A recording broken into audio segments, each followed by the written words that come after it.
සුබ දවසක් ඔයාලා හැමෝටම ඔයාලා මේක තුලා ඉන්නේ රීල් ස්කෝප් එක. අද වීඩියෝ එකේ මම කතා කරන්නේ 2013 දී රිලීස් වුණ ග්‍රැවිටි මූවි එක ගැන.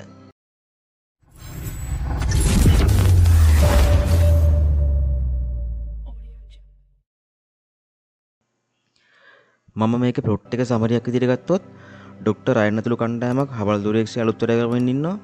ඒ අතර මෙයාලට දැනගන්න ලැබෙනවා රුසියන් රොකට් අත්හදබැලීමක් නිසා මෙයාලා ඉන්න කොටසට චන්ද්‍රිකාවක සුන්බුන් වේගෙන් ඇදිලා එනවා කියලා. ඉතින් මෙයාලා මෙතනින් ඉවත් වෙන්න උත්සාහ කරත් ඒක නොසිතූ ලෙස ව්‍යර්ථ වෙනවා. මොකද ඒ වෙනකොටත් අර සුන්බුන් මේ කොටසට වේගෙන් ඇදිලා ඇවිල්ලා එතන ගැටෙන නිසා.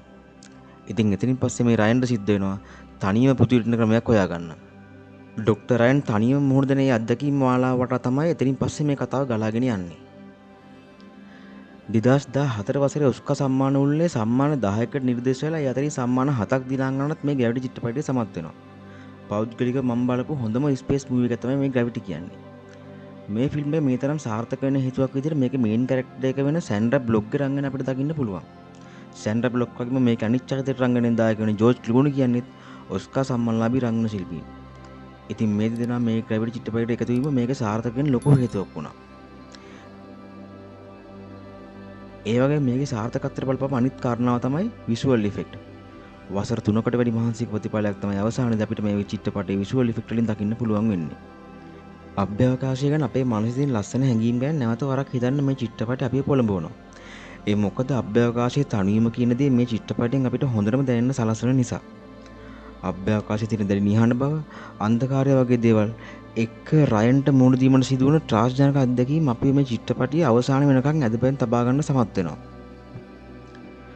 මේ වගේ ඛේදජනක අවස්ථාවක මිනිස් මනස ක්‍රියාත්මක කරන ආකාරය අපිට මේ චිත්‍රපටයෙන් සම්ප්‍රේෂණය කරවන්න මේ අධ්‍යක්ෂකවරයා සමත් වෙලා තියෙනවා.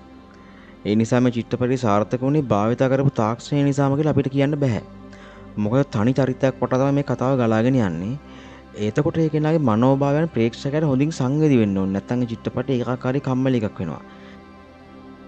ඒත් මේ චිත්‍රපටය ඒකාකාරී ගතියකට නොයා අවසාන වෙනකම් අපිව තබා ගන්න සමත් වෙනවා. ඒ ඊළඟ මොහොතේ රයන්ට මොන වගේ අත්දැකීමකට මුහුණ දෙන්න වේද කියන කුතුහලය දැනෙන සිදුවීම් රසක්ම අපිට දක්වන්න වෙන නිසා. සිනමැටෝග්‍රැෆි, මියුසික්, ඇක්ටිං සහ විෂුවල් ඉෆෙක්ට් වල අති දක්ෂ සංකලනයක ප්‍රතිඵලයක් තමයි මේ ග්‍රැවිටි මූවි එක. ඉතින් ඔයාලත් මේ වගේ බිහිසුණු අත්දැකීමකදී මිනිස් මනසේ හැසිරෙන විදිහ අත්දකින්න නම් අනිවාර්යයෙන්ම මේ ෆිල්ම් එක නරඹන්න. මොකද මේක මගේ අරගන්න හොඳ නැති ස්පේස් මූවි එකක්. ඉතින් අද වීඩියෝ එක ගැන මොකද හිතෙන්නේ? පහලින් කමෙන්ට් එකක් දාගෙන යන්න. දිගටම මගෙත් එක්ක එකතු වෙලා ඉන්න අපි ඉක්මනින්ම තවත් වීඩියෝ එකකින් හම්බෙමු. හැම දිනකටම සුබ දවසක්.